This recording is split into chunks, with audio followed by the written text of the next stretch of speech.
Shalom, shalom, shalom. Selamat pagi Indonesia, selamat sore menjelang malam bagi saudara-saudari kami yang terkasih di dalam Tuhan Yesus yang berada di Amerika dan sekitarnya. Bersama kami Renungan Pagi Sema Adonai pada hari ini Kamis 12 Oktober 2023 pukul 5.30 waktu Indonesia bagian Barat. Mari pada pagi ini kita akan mendengarkan kebenaran firman Tuhan dengan tema Ampunilah Kesalahan Kami yang dibawakan oleh hambanya Pak Pendeta Dedi Kurniawan MTH. Sebelumnya mari kita bersatu di dalam doa. Terima kasih Bapa, Putra, dan Roh Kudus atas kasih setiamu di dalam hidup kami. Kami boleh bangun dalam keadaan sehat dimanapun kami pribadi lepas pribadi berada. Karena kasih, karuniamu, dan perkenananmu, Engkau memberi kami kesempatan untuk sama melayanimu di pagi ini. Lebih dulu kami merendahkan diri di hadapanmu. Ampuni segala kesalahan dan dosa kami. Layakkan kami Bapa, agar kami ketika melayanimu, kami dikuduskan karena Engkaulah kudus ya Bapakku yang baik. Jamah kami pribadi lepas pribadi dan seisi rumah kami. Berikan kami perlengkapan senjata terang-Mu. Sehingga ketika kami melayani di pagi ini, kami dan seisi rumah kami terhindar dari panah-panah si jahat.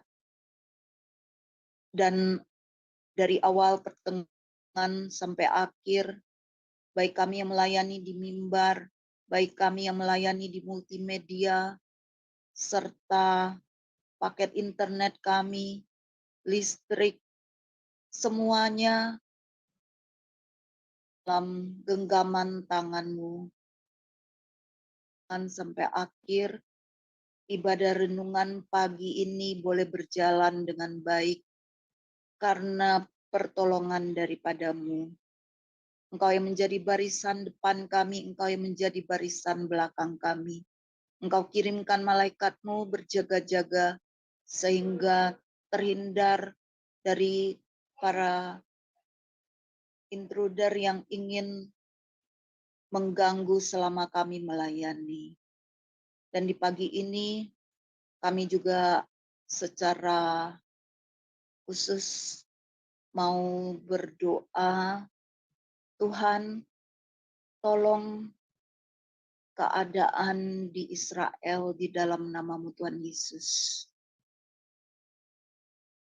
Apapun yang terjadi di sana, kami tahu ini adalah cara-Mu ya Bapa, agar banyak jiwa-jiwa datang kepadamu, mengandalkan Engkau, berseru-seru kepadamu. Karena kami tahu, seperti ketika bangsa Israel keluar dari Mesir, segala keadaan yang diizinkan terjadi, baik bagi bangsa Mesir dan bangsa Israel pun yang melihat apa yang terjadi, itu membuat mereka mencari wajah-Mu. Terima kasih Bapa, Tuhan Yesus Kristus, terima kasih Roh Kudus yang manis. Kami dedikasikan renungan pagi dengan tema Ampunilah Kesalahan Kami ke dalam tangan kasih-Mu. Haleluya, puji Tuhan. Sebagai pujian pembukaan pada pagi ini, kita akan mendengarkan pujian Mazmur dari Ibu Murni dengan judul Tuntun. Kami persilakan.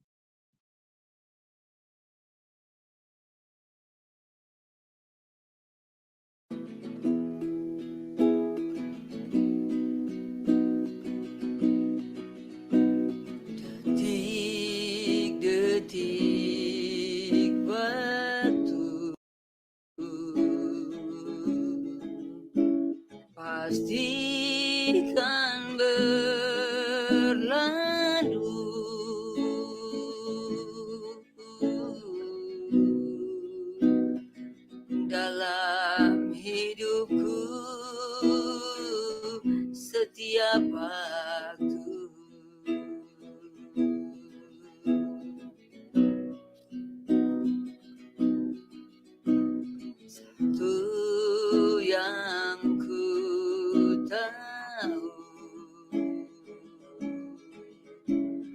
Tuhan tak berlalu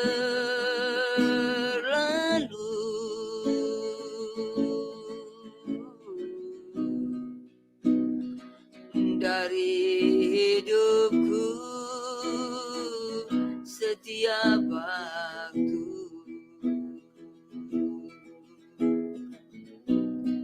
Terima kasih Tuhan Yesus, untuk kasih setiamu yang ku alami di dalam hidupku.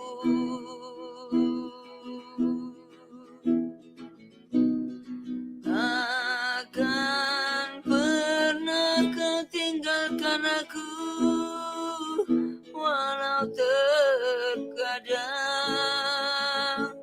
ku melupakanmu.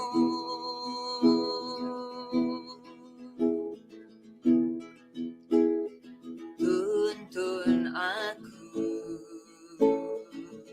jangan berlalu dari hidupku.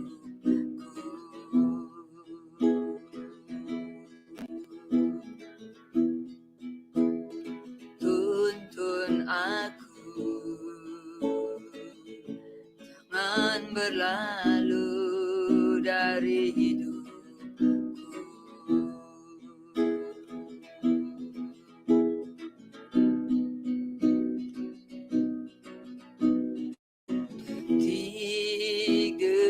Detik-detik waktu pastikan berlalu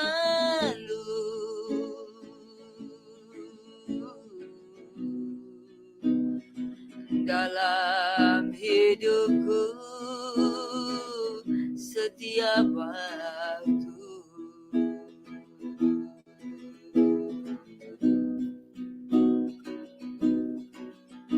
Satu yang ku tahu, Tuhan tak berlalu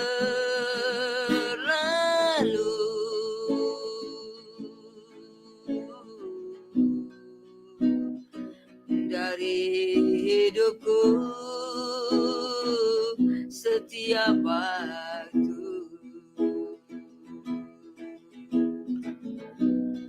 Terima kasih Tuhan Yesus, untuk kasih setiamu yang ku alami di dalam hidupku.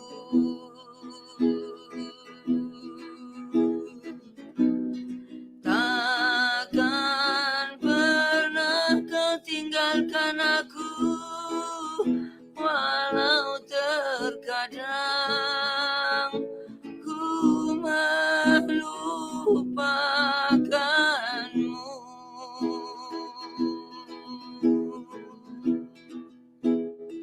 Tuntun aku, jangan berlalu dari hidupku.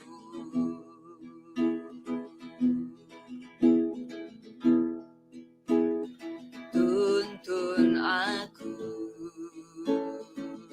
jangan berlalu dari hidupku.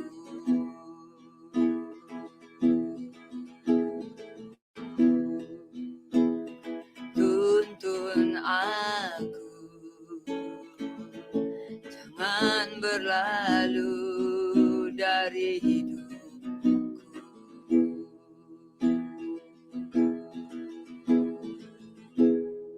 Amin. Amin. Terima kasih pujian yang indah. Waktu boleh berlalu, tetapi janganlah Tuhan berlalu dalam kehidupan kita. Biarlah ini menjadi doa bagi kita di pagi ini. Sebagai kebenaran firman Tuhan, pada pagi ini Pak Pendeta Dedi Kurniawan akan membawakan dengan tema Ampunilah kesalahan kami, waktu dan tempat kami persilakan Pak. Terima kasih Ibu Hana. Baik, Bapak Ibu Saudara, selamat pagi. Sampai jumpa kembali di dalam kasih anugerah Tuhan kita yang besar, Tuhan kita Yesus Kristus pada pagi hari ini. Saya bersyukur bahwa kita ada pada pagi hari ini karena kebaikan Tuhan. Dan dalam kebaikannya itu, kita datang kepada Tuhan merendahkan diri untuk kita belajar mencari wajah Tuhan dan kebenarannya. Nah, pagi hari ini saya akan menyampaikan satu tema renungan kita, yaitu ampunilah kesalahan kami. Oleh sebab itu, mari kita buka Alkitab kita bersama-sama di dalam kitab Matius pasal yang ke-6, Matius pasal yang ke-6, ayat yang ke-12a, saudaraku. Tapi kita baca semua ya, ayat 12, ya satu ayat kita baca semua ya. Demikian firman Tuhan di dalam kitab Matius pasal 6 ayat yang ke-12. Dan ampunilah kami akan kesalahan kami, seperti kami juga mengampuni orang yang bersalah kepada kami, saudaraku ya. Ayat ini diambil adalah potongan daripada doa Bapa kami yang diajarkan oleh Tuhan Yesus. Satu ajaran yang disampaikan Tuhan Yesus tentang doa, bagaimana berdoa, dan seperti apa kita sebagai orang percaya itu harus berdoa.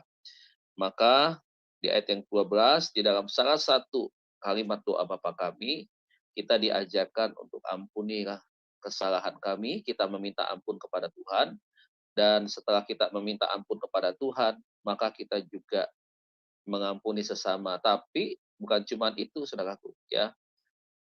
Ayat 12 mengatakan, kenapa kita harus minta ampun kepada Tuhan, dan juga kita harus mengampuni sesama kita.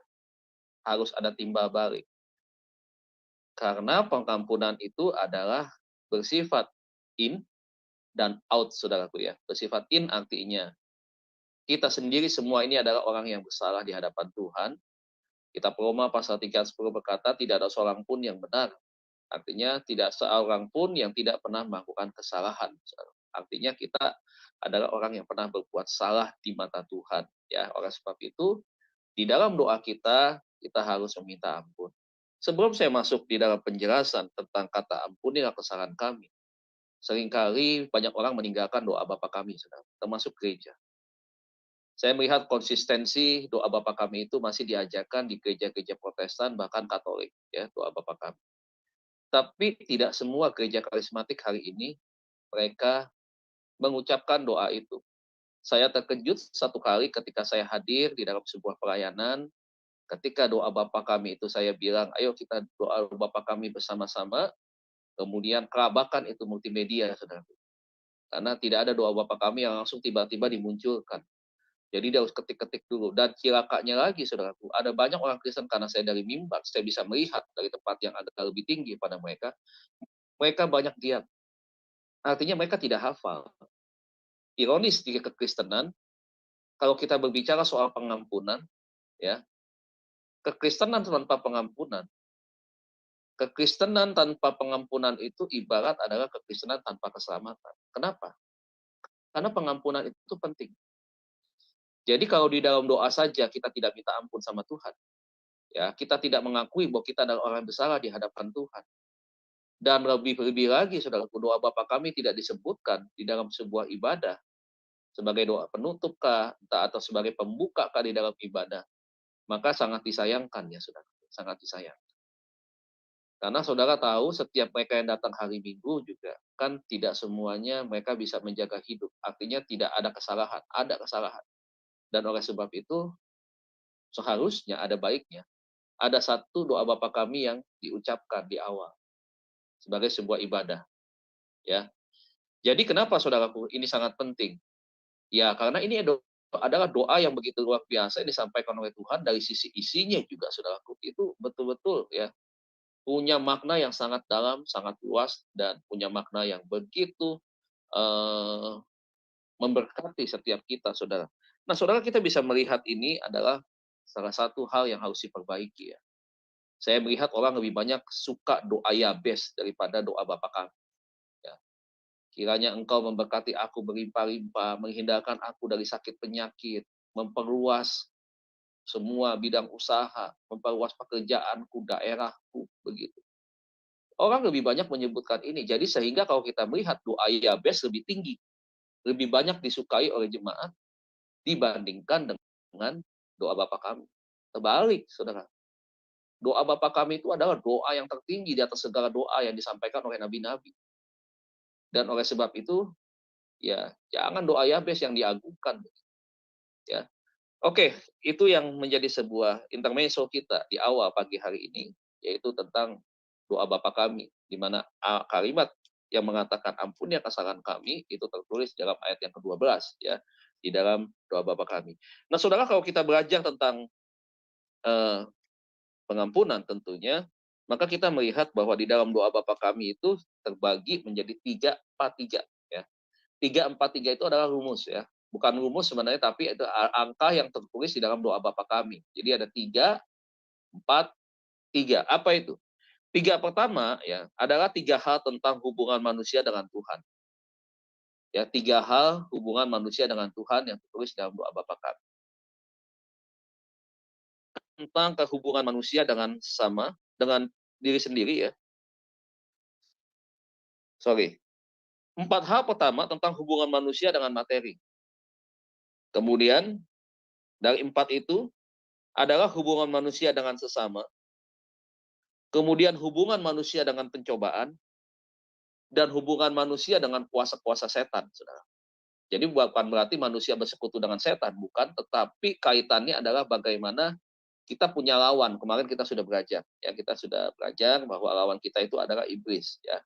Kemudian 3 yang terakhir itu adalah 3 hal tentang bagaimana kita bisa mengerti tentang kehendak Allah. Itu di dalam doa Bapa kami.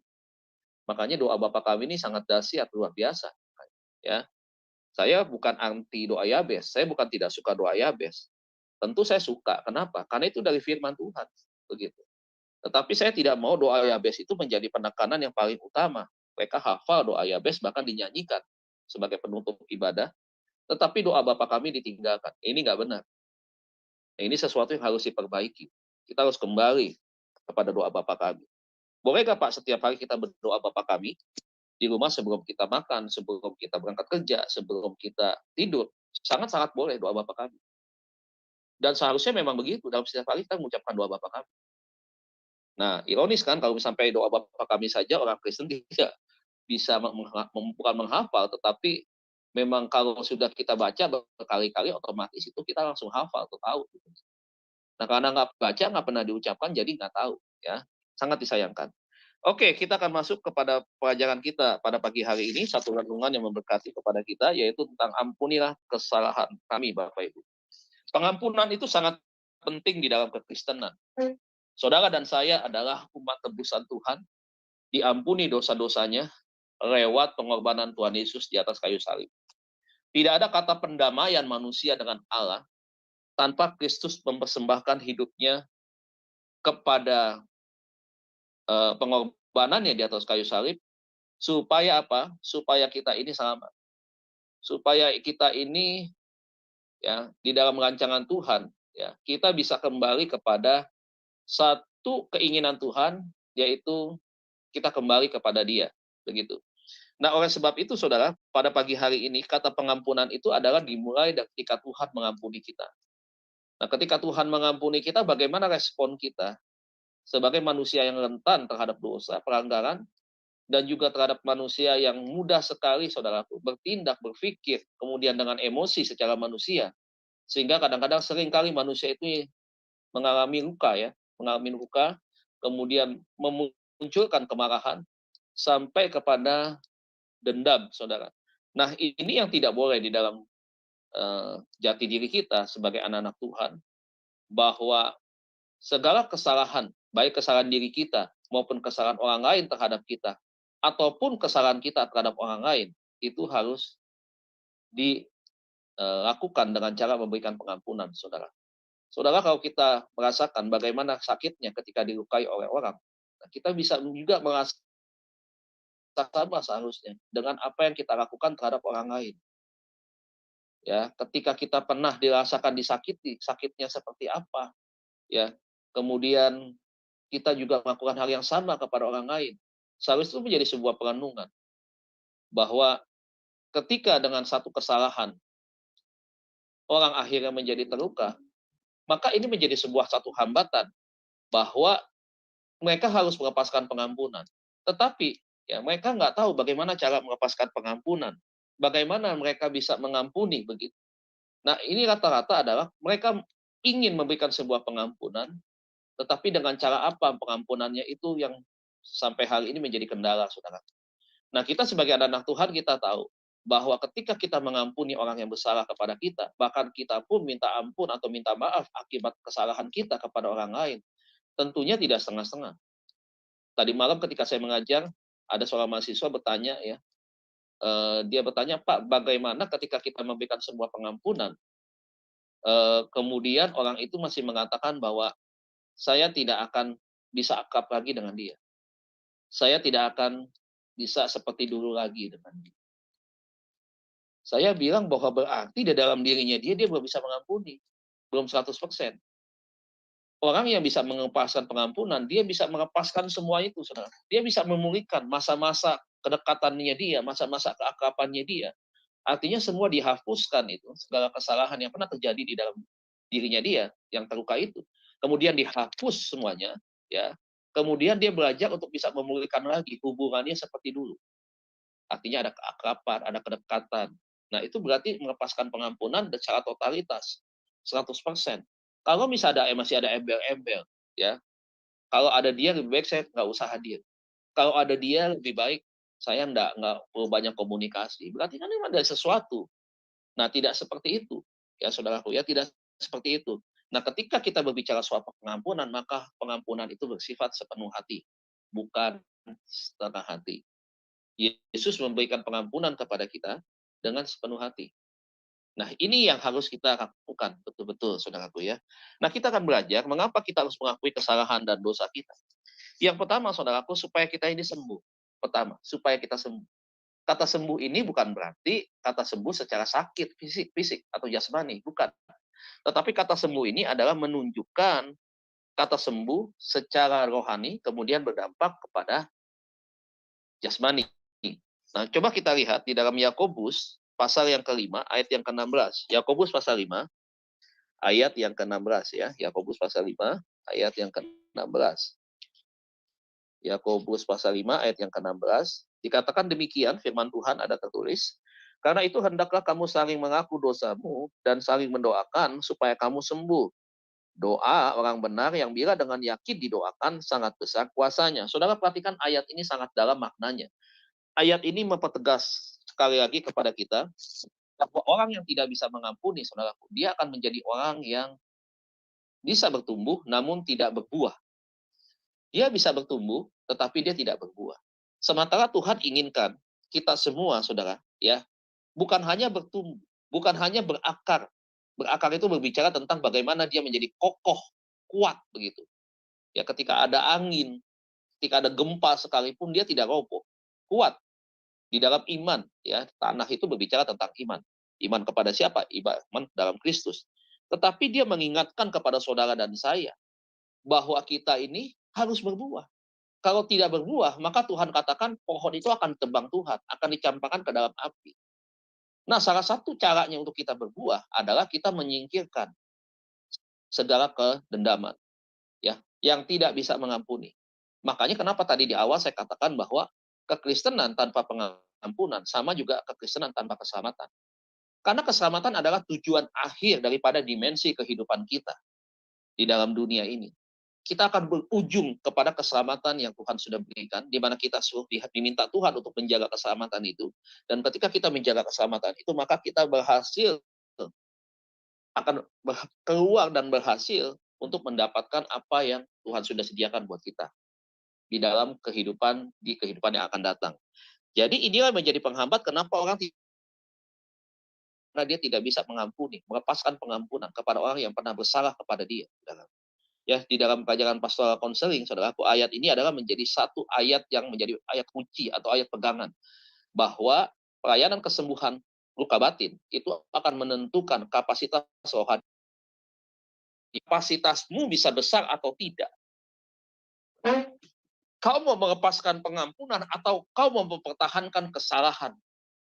Kau akan mempertahankan kemarahanmu, kau akan mempertahankan dendammu, kau mempertahankan semua sakit-sakit yang ada di dalam luka hatimu. Sehingga secara rohani kau tidak bisa bertumbuh. Secara rohani kau tidak menjadi lagi pohon yang menghasilkan buah. You tidak mendapatkan nutrisi daripada tanah yang diberikan oleh Tuhan. Tanah itu berbicara tentang apa? Ada makanan-makanan yang disediakan oleh Tuhan.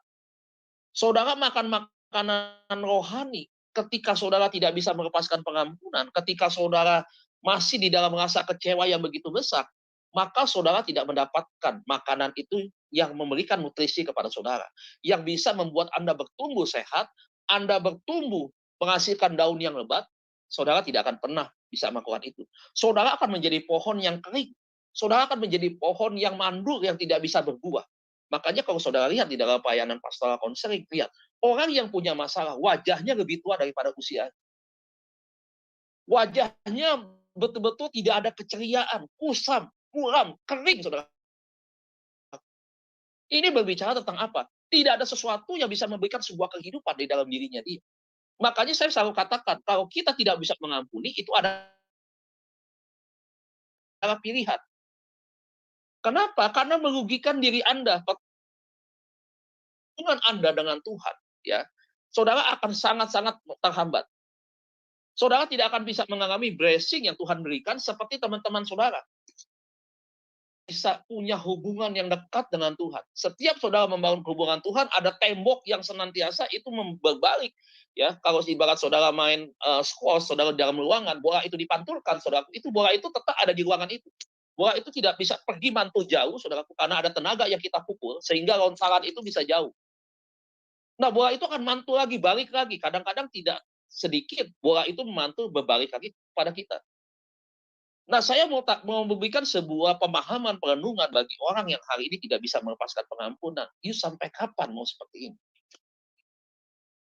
Pernahkah you berpikir bahwa Tuhan itu adalah bagian terpenting di dalam kehidupan saudara dan saya? Nah, oleh sebab itu, mari Bapak Ibu, ayat 16 yang Yakobus 5 ini, dikatakan bahwa hendakkah kita saling mengaku dosamu. Pertama, kalau kita bicara dosa, berarti ada pelanggaran di dalamnya. Ada pemberontakan di dalamnya. Dan pertama ketika kita mengakui kesalahan atau dosa kita, pertama kita adalah memintanya kepada Tuhan. Saya pernah sampaikan satu tema khotbah bahwa kita harus berdamai. Ada 3 tahapan untuk kita berdamai. Pertama, berdamai dulu dengan diri sendiri. Yang kedua, berdamai dengan Tuhan. Yang ketiga, baru berdamai dengan sesama kita. Beres nih saudara, kalau kita sudah lakukan ini. Tetapi yang terpenting sebelum kita bertindak melakukan ini, yang pertama adalah kita harus ada pengakuan dalam diri kita. Tuhan, aku mengakui segala kesalahan, dosa, dan pelanggaran. Ada pertobatan, ada penyesalan di sana. Itu yang Tuhan mau pertama kali. Kita mengakui dosa-dosa kita. Ya, dosa-dosa ini berbicara juga tentang apa? Tentang pengakuan kita bersalah kepada orang lain. Artinya apa? Tuhan suruh kita, you aktif. You datengin itu orang yang pernah you sakitin. You datang tuh kepada orang yang you lukain. Ya, Pak, saya sudah pelayanan hari ini. Pikirkan dulu, siapa yang pernah Anda lukai? Saudara, saya pada waktu saya memutuskan saya menjadi hamba Tuhan, saya tinggalkan itu Bapak Ibu ya. Dunia sekuler, di mana itu sangat-sangat menjanjikan posisi buat saya. Namun ini adalah sebuah pilihan. Ketika saya menentukan saya menjadi hamba Tuhan, oke, saya tinggalkan sesuatu yang bersifat dunia ya. Artinya bukan berarti bekerja salah, bukan. Tetapi saya lebih merasakan saya akan maksimal ketika saya tinggalkan dunia sekuler. Lantas ketika saya tinggalkan itu, saya memutuskan saya jadi hamba Tuhan. Lantas saya buat list daftar. Saya satu malam nggak cukup memikirkan siapa yang pernah saya sakiti. Siapa yang pernah saya marahi, saudara. Baik itu teman-teman SMA, saya flashback. Saya catat. Kemudian saya telepon. Ya. Kemudian sampai pada zaman waktu itu kan zaman masih BlackBerry ya. Saya BBM, saudara. Bahkan ada beberapa yang saya temui. Ketika saya merasa saya sudah ketemu dengan beberapa orang yang menurut saya hubungan kami tidak baik dulu, saudara. Itu damai di hati saya. Ada sesuatu yang berbeda. Sangat-sangat berbeda. Saya jadi tenang, nyaman, dan tambah mantap saya untuk memutuskan. Saya akan melakukan tugas panggilan saya sebagai seorang hamba Tuhan. Mantap, saya datang ke mama saya minta izin, saya minta maaf sama mama, walaupun saya tidak pernah, menurut saya tidak pernah melakukan kesalahan kepada mama ya. Karena saya selalu nantiasa menjaga, mengasihi mama. Dia seorang pahlawan buat saya. Saya datang, saya minta izin sama mama. Mah, doakan saya akan mau jadi hamba Tuhan. Wah, mama saya mencucurkan air mata, saudara. Ya, kemudian saya kepada saudara-saudara dekat, ya, tante, om yang ada di rumah, ya, tinggal bersama-sama dengan mama. Saya pun melakukan hal yang sama. Enak, saudara. Ya, tidak ada kesalahan saja, kita mau ngomong. Kalau ada kesalahan, mohon dimaafkan. Kalau ada kesalahan, mohon dimaafkan. Karena jujur Bapak Ibu, tidak semua kesalahan yang memang kita skenariokan. Ada kesalahan-kesalahan yang tanpa sengaja keluar, bukan cuma dari perkataan. Mungkin dari tindakan kita juga bisa seperti itu, melukai orang lain. Dan kita perlu untuk minta maaf. Saya bukan orang sebagai seorang pemimpin, selalu mengingat bahwa kita harus humble. Kita harus rendah hati seperti Yesus. Yesus basuh kaki murid-muridnya. Waduh, itu ya luar biasa itu. Seorang guru agung seperti Tuhan Yesus, dia mau membasuh kaki orang-orang yang berdosa. Dulos, ya. Dia ada menjadi seorang hamba. Dan dia berkata, mempertegas eksistensi dia datang ke dalam dunia. Bahwa aku bukan datang untuk minta dilayani. Walaupun aku pemimpin, aku Allah sendiri. Tetapi aku datang sebagai manusia yang melayani manusia yang telah berdosa di hadapannya dia. Saudara, ini nggak gampang. Betul. Makanya saya selalu belajar. Ketika selalu di depan jemaat, ya seringkali minta maaf kalau ada kesalahan-kesalahan begitu ya. Artinya jangan menutupi setiap kesalahan itu. Kalau ada sesuatu yang salah harus kita ucapkan permohonan maaf. Kemudian betul-betul dari hati yang tulus yang paling dalam kita menghapus itu. Jangan disimpan menjadi sesuatu yang sangat berbahaya.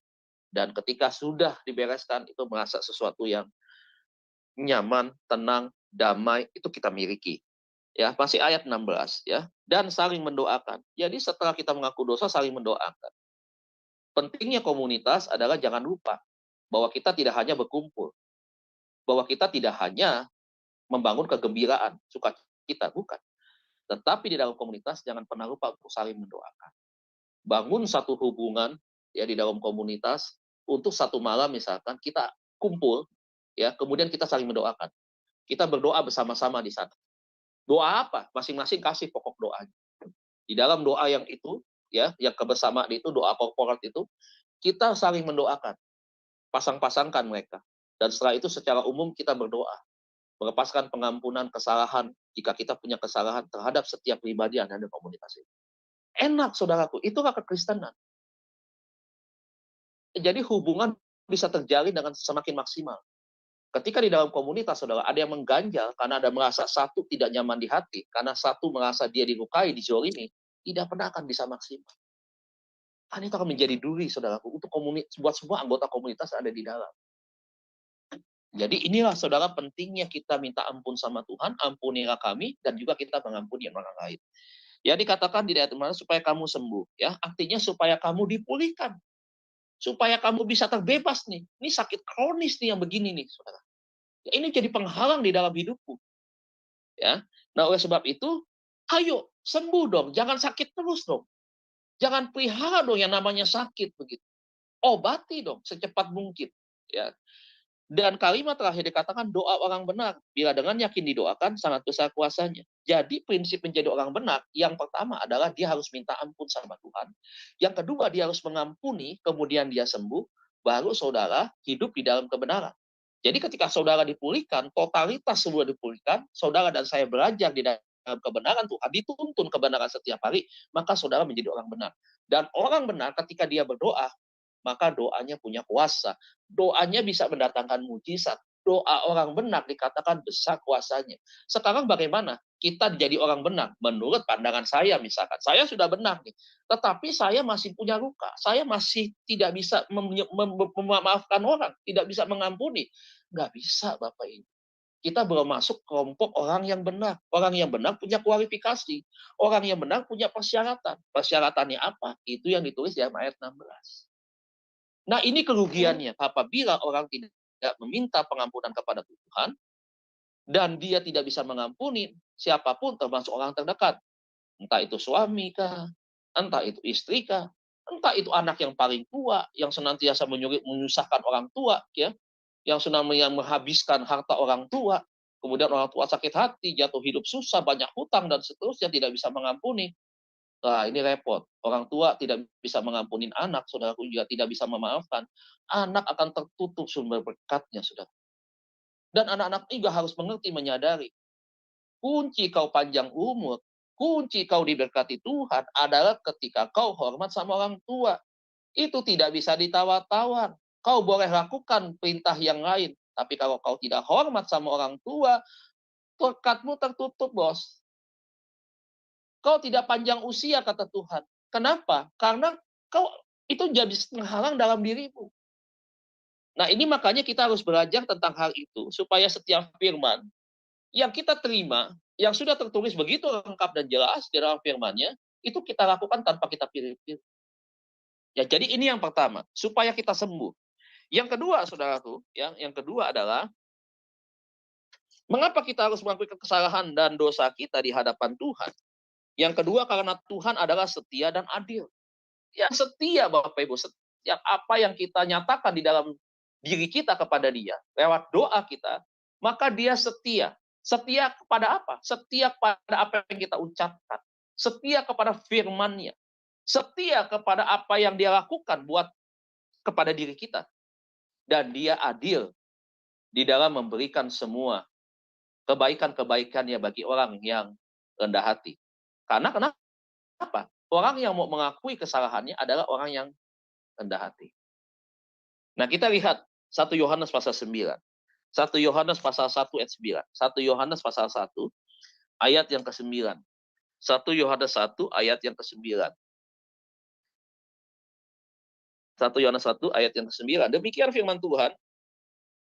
Jika kita mengaku dosa kita, maka Ia adalah setia dan adil, sehingga Ia akan mengampuni segala dosa kita dan menyucikan kita dari segala kejahatan.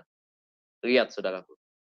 Di dalam pengampunan dosa, di dalam pengakuan dosa kita kepada Tuhan di sana, maka ada yang disebut dengan menyucikan, penyucian.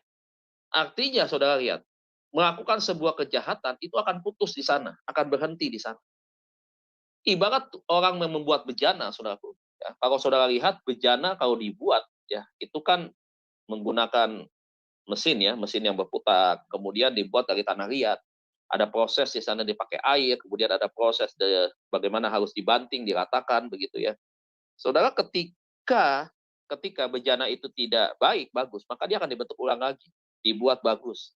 Misalkan tidak rata, agak miring dan seterusnya. Akan dibuat berusaha si pembuatnya akan membentuk itu menjadi lebih indah lagi dan punya nilai serta arti.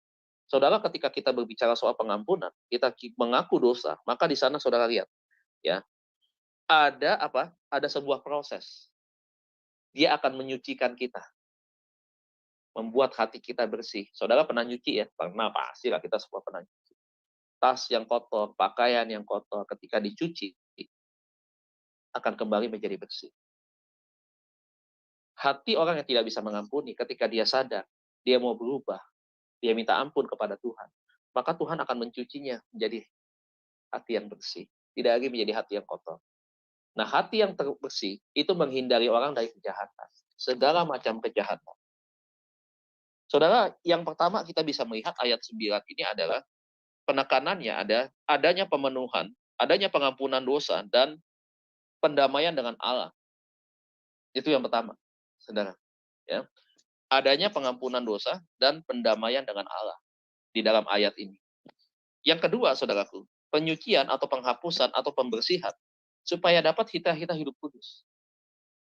Jadi makanya saya bilang jangan remehkan arti sebuah pengampunan.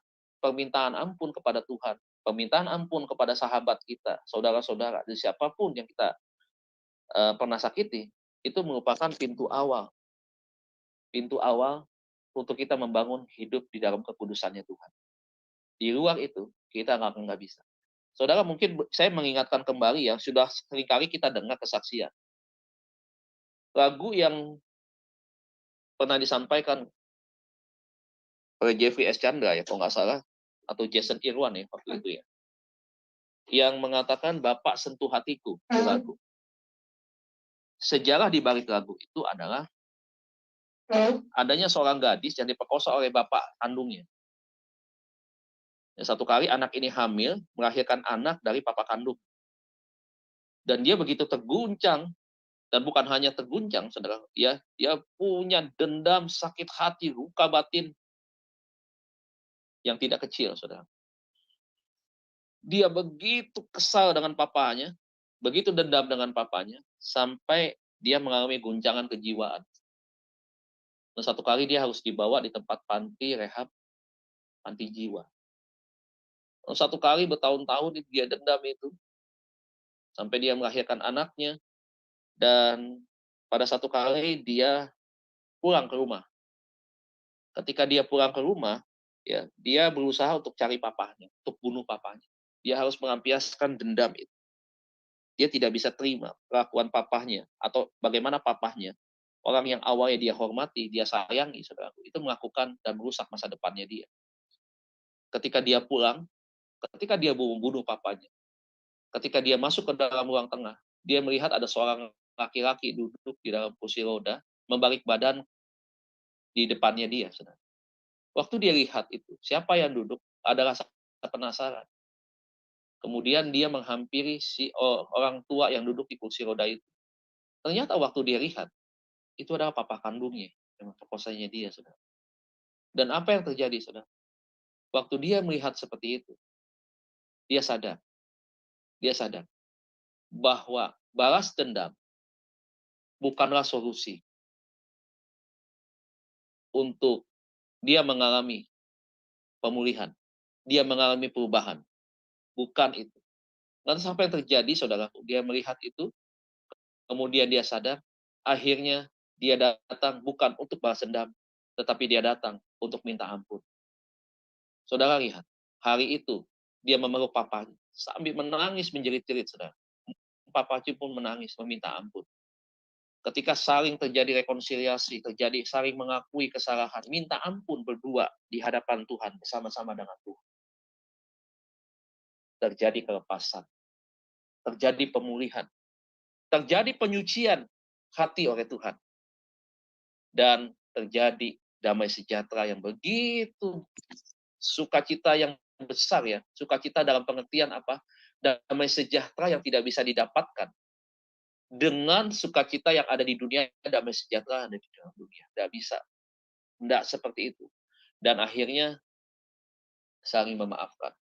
Makanya ketika itu terjadi, makanya ditulis lagu ini. Bapa sentuh hati, ubah hidupku. Saudara, kalau saudara lihat makna lagu itu, akhirnya lagu itu kan seringkali dipakai buat acara-acara ibadah yang bersifat pemulihan. Ya saya seringkali kan memang melayani di bidang ini, Bapak Ibu ya. Itu lagu sering banget tuh, hampir bosan-bosan dah kita nih pembicara, setiap akhir sesi ya dipanggil maju, ayo dinyanyikan lagu Bapak sentuh hati. Tetapi memang lagu itu punya kuasa. Kuasa tentang arti sebuah pengampunan. Seperti Tuhan mengampuni kita. Dosa kita hitam seperti apapun juga, merah seperti apapun juga, Tuhan bilang akan Tuhan ubah. Seperti salju. Penyucian. Ayo, mau nggak hati kita disucikan? Ini maksudnya kita ini adalah orang-orang yang masih menyimpan luka, bukan Ibu dan saya di tempat ini. Saya yakin kita semua orang yang sudah dipulihkan. Tetapi buat mereka yang masih di luar, kita ini yang masih terikat dengan kedendaman, kebencian, yang tidak bisa mengampuni orang bertahun-tahun, mungkin puluhan tahun. Orang bilang don't be silly, jangan bodoh. Saya pernah menjadi pelaku itu. Saya pernah ada di posisi itu. Dan bukan 1 tahun, 2 tahun. Belasan tahun saya ada di dalam posisi itu. Dan saya pernah merasakan seperti apa saya dulu dengan saya hari ini. Jadi yang kedua adalah, ayo dong kita datang kepada Tuhan yang Maha Setia, Maha Adil. Untuk kita melakukan sebuah tindakan yang baik. Kita bukan pecundang ketika kita minta ampun kepada orang yang pernah kita lukai, pernah kita sakiti. Kita bukan orang yang bodoh ketika kita datang kepada Tuhan meminta ampun. Karena kita adalah manusia yang rentan dengan kesalahan. Itu kelemahan kita semua, Bapak Ibu. Dan ayo setiap hari, sampai kita memang tidak sengaja atau kita tidak mungkin sengaja ya. Orang yang di dalam Tuhan tidak mungkin sengaja melakukan sebuah pelanggaran dan dosa kepada orang lain. Tidak mungkin. Tetapi kalau tanpa sengaja, Pak, kita perlu setiap hari doa Bapa kami. Bapa kami di dalam surga, dikuduskanlah nama-Mu. Kita berdoa supaya apa? Itu makna yang kita ucapkan lewat doa kita itu. Termasuk salah satunya adalah bagaimana kita minta ampun sama Tuhan dan kita mengampuni orang. Itu memang betul-betul keluar setiap hari dalam diri kita. Ini harus betul ya Bapak Ibu Saudara ya. Itu yang kedua. Yang terakhir Saudaraku, Saudara, kita akan tutup tentunya dengan sebuah pertanyaan di dalam inti renungan pagi hari ini adalah mengapa kita harus mengakui kesalahan dan dosa kita, ya. Yang ketiga, supaya kita menjadi orang yang beruntung. Ya, kita melakukan segala sesuatu kan pengennya untung gitu. Pengennya tidak rugi. Menjadi beruntung itu adalah menjadi orang yang memiliki sesuatu yang baik, mendapatkan peluang yang baik, menerima sesuatu yang baik, itu adalah orang yang beruntung. Orang yang disertai dan ditolong oleh Tuhan, itu orang yang beruntung. Orang yang diselamatkan, itu orang yang beruntung. Ada bencana, ada orang yang menyelamatkan, dia orang yang beruntung, bukan orang yang malang, begitu. Nah, keberuntungan yang daripada Tuhan inilah yang harus kita terima, yang harus kita miliki. Tetapi bukan itu. Kita harus menyadari bahwa kita adalah posisinya sekarang ini adalah orang yang beruntung. Kenapa? Ya bayangkan seharusnya kita dihukum karena pelanggaran dan dosa kita. Tetapi Tuhan sudah gantikan kita. Jadi posisi kita ini adalah sesuatu orang yang beruntung. Ya, orang yang memiliki satu tiket. Tiket apa? Tiket untuk masuk dalam kerajaan surga. Begitu. Orang bisa pasang ya SDSB zamannya dulu ya. Bisa pasang-pasang kupon berhadiah begitu. Dan dia berharap dia beruntung. Waktu dia berharap dia beruntung, dia berharap bahwa dia akan memiliki hadiah, dia menerima hadiah. Loh, kehidupan kita sebagai umat manusia yang percaya kepada Tuhan di dalam iman kita kepada Kristus, saudara. Kita ini sudah menjadi orang-orang yang beruntung di dalam Tuhan. Tapi ada kuncinya, bukan ada kuncinya, ada syaratnya, saudara, untuk kita menjadi orang yang beruntung. Apa itu? Coba kita Amsal pasal 28 ya. Amsal pasal 28 ayat yang ke-13. Amsal 28 ayat yang ke-13. Amsal 28 ayat 13. Demikian firman Tuhan. Siapa menyembunyikan pelanggarannya tidak akan beruntung. Tetapi siapa mengakuinya dan meninggalkannya, ia akan disayangi. Woi, ternyata saudaraku ketika kita tidak menyembunyikan pelanggaran, maka kita menjadi orang yang beruntung. Tetapi bukan cuma beruntung, ternyata ada hal lagi yang kita terima. Apa? Kita akan menjadi pribadi yang disayangi. Disayangi Tuhan, disayangi sesama kita. Indah gak hidup yang seperti ini? Tentunya sangat indah. Nah, inilah yang menjadi sebuah tujuan. Ketika kita minta ampun sama Tuhan, dan kita mengampuni kepada orang lain, saudara, maka 3 hal ini, itu kita terima dari Tuhan. Keren banget. Ya, jadi ini yang perlu kita bangun, Bapak Ibu. Ayo, nggak usah gengsi-gengsi untuk kita minta ampun sama Tuhan. Sebenarnya ada orang melakukan kesalahan sengaja menutupi kesalahan itu. Tuhan tahu, Pak Bu. Tuhan lihat apa yang kita lakukan setiap hari. Jangankan tindakan nih yang dia lihat. Apa yang dia ada di dalam pikiran kita, apa yang ada di dalam hati kita, dia tahu loh. Pikiran yang kudus dia tahu. Pikiran yang tidak kudus dia tahu. Hati yang tidak baik dia tahu. Hati yang penuh kasih sayang, hati yang peduli kepada sesama, dia tahu. Coba. Apalagi yang harus disembunyikan? Enggak ada yang disembunyikan. Kalau manusia, ya, sesama kita menyembunyikan sesuatu, tidak akan pernah tahu. Karena manusia bukan maha tahu. Tapi Kristus yang kita layani adalah Allah yang maha tahu. Dia tahu apa yang akan kita kerjakan. Kalau kita mengerjakan sesuatu yang berkenan di hadapan Tuhan, ada blessing yang turun buat kita. Tapi kalau sesuatu yang kita kerjakan, itu tidak berkenan di hadapan Tuhan, maka secara otomatis bukan berkat Tuhan yang turun. Yang turun adalah kutuk di dalam diri orang tersebut. Ada kutuk kegagalan, kutuk kemiskinan, kutuk kebangkrutan, kutuk sakit penyakit, paket komplit turun tuh kepada orang yang masih sakit hati hari ini. Yang masih mudah tersinggung, ya, yang masih suka ngomong kasar sama orang lain, yang nggak pernah tunduk sama otoritas, begitu ya, yang suka melecehkan istri di depan umum, begitu, yang suka nyebut-nyebut fisik istri yang tidak baik itu, tidak lengkap itu, ya, di depan umum. Ada istri-istri yang tidak menghargai suami, ya, ngomongnya kasar, nyelekit, tajam, pedas, nusuk, ngegores, begitu ya, kayak parutan tajamnya itu mulutnya. Coba, saudara. kita menjadi sumber yang mendatangkan berkat, damai buat diri kita dan orang lain, atau kita menjadi sumber duri buat orang lain. Pilihan. Renungan pagi ini mengajak kita semua. Pilihan. Mau minta ampun sama Tuhan dan mengampuni sesama? Menjadi orang mendatangkan damai buat orang lain? Atau kita tidak bisa mengampuni, tidak mau mengampuni, tidak minta ampun sama Tuhan, artinya tidak mau bertobat, tidak bisa mengampuni sesama, kita menjadi sumber duri buat orang lain, yang kita terima bukan berkat Tuhan. Yang kita terima adalah kutuk yang datangnya dari si jahat. Karena si jahat itu senantiasa maunya, saudara. Orang berbuat jahat. Multi kejahatan dilakukan oleh satu orang. Kenapa? Karena dia adalah oknum yang senantiasa punya keinginan untuk menghancurkan setiap orang yang dia kendalikan. Dengan pelanggaran-pelanggaran yang dipelihara oleh orang tersebut. Jadi pagi hari ini Bapak Ibu Saudara sekalian, jadilah orang yang murah untuk melepaskan pengampunan kepada orang lain. Jadilah hamba-hamba Tuhan yang senantiasa menyadari setiap kelemahan kekurangan kita. Jangan pernah kita malu di hadapan Tuhan untuk kita minta ampun jika ada kesalahan. Seapapun kondisi kita hari ini dengan baik.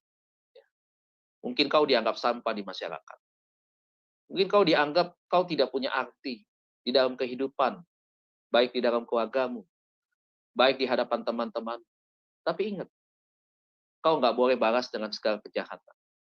Kau nggak boleh taburi hatimu dengan dendam. Kau harus datang kepada Tuhan. Allah yang sudah memberikan hidupnya bagi saudara itu. Dia adalah Allah yang memberikan hidupmu. Kau harus menjadi pribadi yang baru. Lewat tindakanmu minta ampun sama Tuhan dan mengampuni orang lain. Maka kau akan menjadi orang yang menjadi berkat. Orang akan datang untuk berlomba-lomba memberikan penghormatan. Bahkan saya yakin tidak tertutup mereka yang senantiasa melukai Anda datang untuk minta ampun pada Anda. Ampunilah mereka akan kesalahan setiap yang mereka perbuat. Ayat 12 saya bacakan kepada Bapak Ibu Saudara di dalam Matius sebagai ayat penutup sekaligus kesimpulan daripada khotbah ini. Ayat 12 berkata, dan ampunilah kami akan kesalahan kami. Jadi doa dalam Bapa kami bagian ini saya sebutkan pagi hari ini sebagai juga deklarasi di hadapan Tuhan dalam diri saya. Bahwa hari ini pun saya meminta ampun akan kesalahan yang mungkin saya perbuat. Tidak ada kesalahan yang kita sadari, saya mengatakan ini sebagai sebuah pengampunan.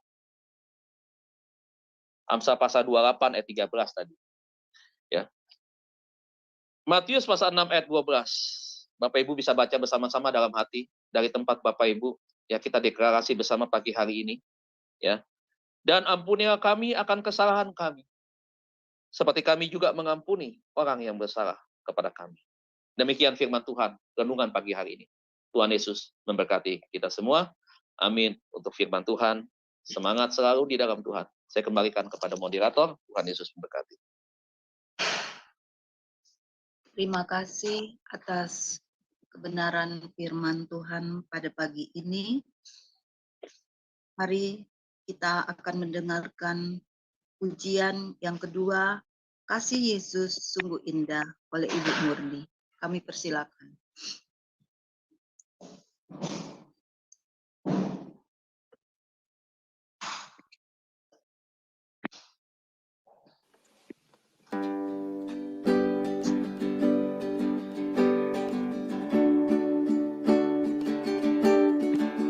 Kasih Yesus sungguh indah di dalam hidupku ini, sungguh manis, lebih manis hidup bersama Yesus.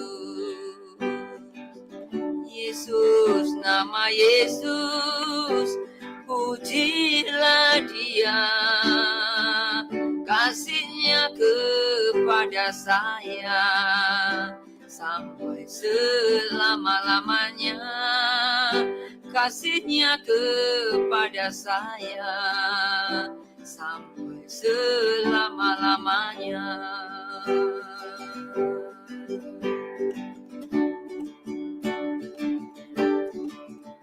Kasih Yesus sungguh indah di dalam hidupku ini, sungguh manis, lebih manis hidup bersama Yesus.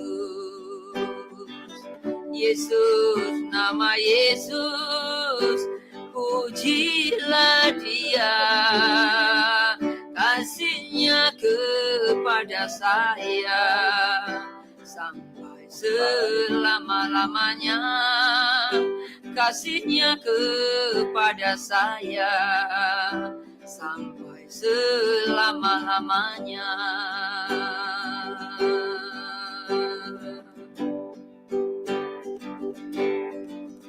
Kasihnya kepada saya sampai selama-lamanya, kasihnya kepada saya sampai selama-lamanya. Amin.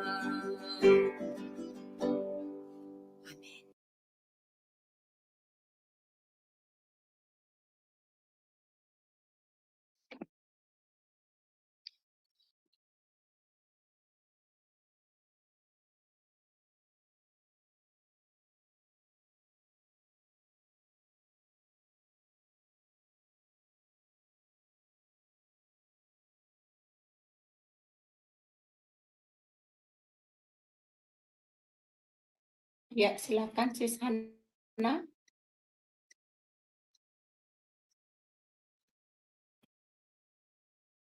Maaf. Bapa kami yang di surga, dikuduskanlah namamu. Datanglah kerajaan-Mu, jadilah kehendak-Mu di bumi seperti di surga. Berikanlah kami pada hari ini makanan kami yang secukupnya. Dan ampunilah kami akan kesalahan kami, seperti kami juga mengampuni orang yang bersalah kepada kami. Dan janganlah membawa kami ke dalam pencobaan, tetapi lepaskanlah kami dari yang jahat. Karena Engkaulah yang mempunyai kerajaan dan kuasa dan kemuliaan, sampai selama-lamanya. Amin. Bapa, terima kasih atas kebenaran firman-Mu di pagi ini, karena hamba yakin dan percaya inilah tidak kebetulan. Beberapa hari yang lalu, teman hamba, dia adalah seorang penulis yang bernama sama dengan hamba, tapi dari suku yang berbeda. Hamba Hanali, dia Hanatan. Begitu datang, dia mengatakan, ayo sis, mari kita mendeklar doa Bapa kami. Karena doa itu kita bisa mendatangkan kerajaan Tuhan di bumi. Mari kita mengajarkan kepada orang-orang.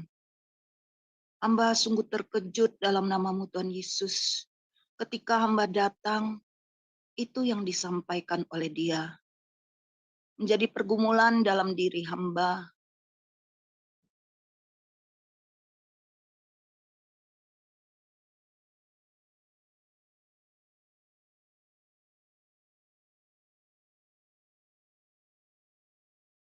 Bicara kepada kami semua. Terima kasih atas kebenaran firman-Mu di pagi ini. Berkati hamba-Mu yang sudah menyampaikan, bahkan sudah melakukan kebenaran firman ini.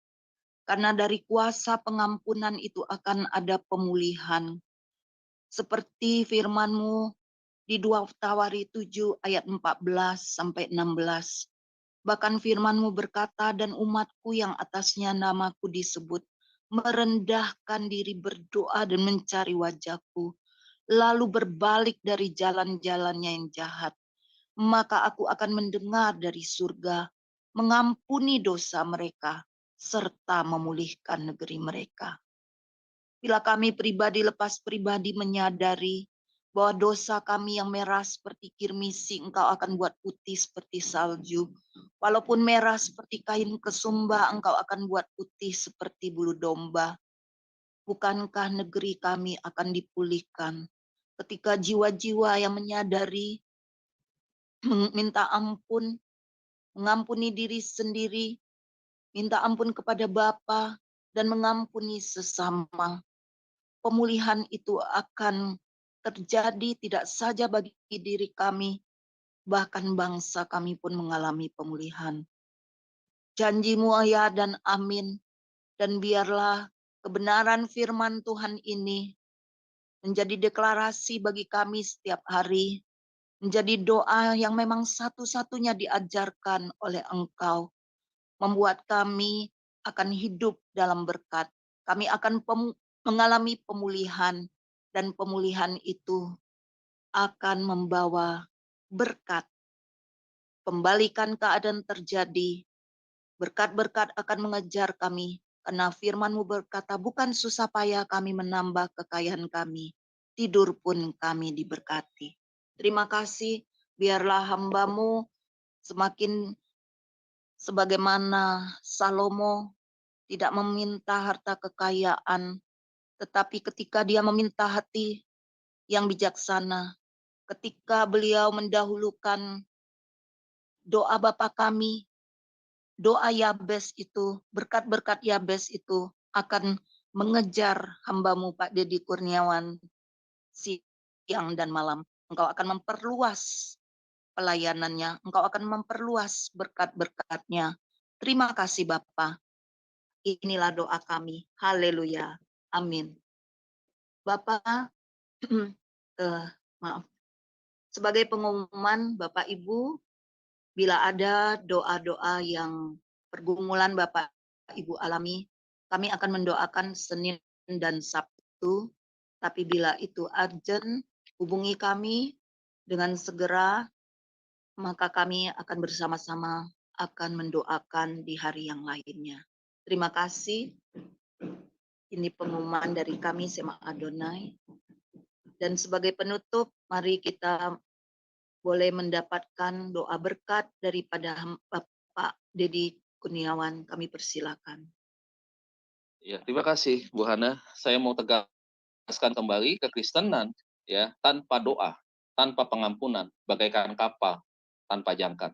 Jadi hari ini pastikan saudara dan saya adalah kekristenan yang berdoa dan memiliki status sebagai orang Kristen yang mudah untuk memberikan pengampunan. Mari kita berdoa.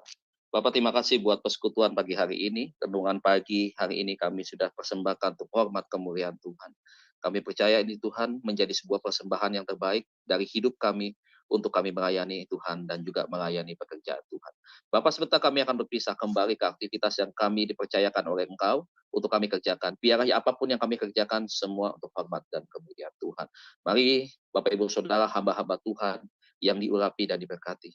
Buka hati, pandanglah wajah Tuhan, angkat kedua tanganmu, berkat. Diberkatilah kesehatanmu, diberkatilah rumah tangga, diberkatilah pekerjaanmu, diberkatilah bisnismu, diberkatilah segala aktivitasmu, diberkatilah anak-anakmu menjadi anak-anak yang takut akan Tuhan, mengasihi orang tua dan mengasihi Tuhan.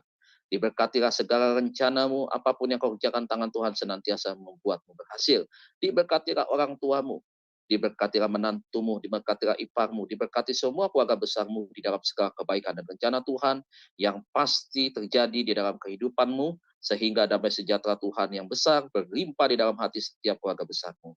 Oleh sebab itu, terimalah berkat dari Bapa kita di surga, cinta kasih daripada Tuhan kita Yesus Kristus, pertolongan penghiburan penyertaan Allah Roh Kudus akan terus menuntun kita, bukan hanya sampai dengan hari ini, tetapi akan menuntun kita sampai akhir zaman, dan sampai kita diangkat di awan-awan permai, berjumpa dengan Tuhan kita Yesus Kristus, kita menjadi pemenang, bahkan lebih daripada pemenang, yang percaya dan diberkati bersama-sama kita katakan, amin, amin. Tuhan Yesus memberkati. Terima kasih. Amin. Ya, terima kasih Pak. Amin, amin, amin. Luar biasa. Saudara-saudariku yang terkasih di dalam Tuhan Yesus, dengan berakhirnya doa blessing, berakhirlah renungan pagi pada pagi ini. Mari kita tetap terus setia membangun tata Tuhan dari Senin sampai Sabtu bersama Sema Adonai. Terima kasih, Tuhan Yesus memberkati. Shalom, shalom, shalom.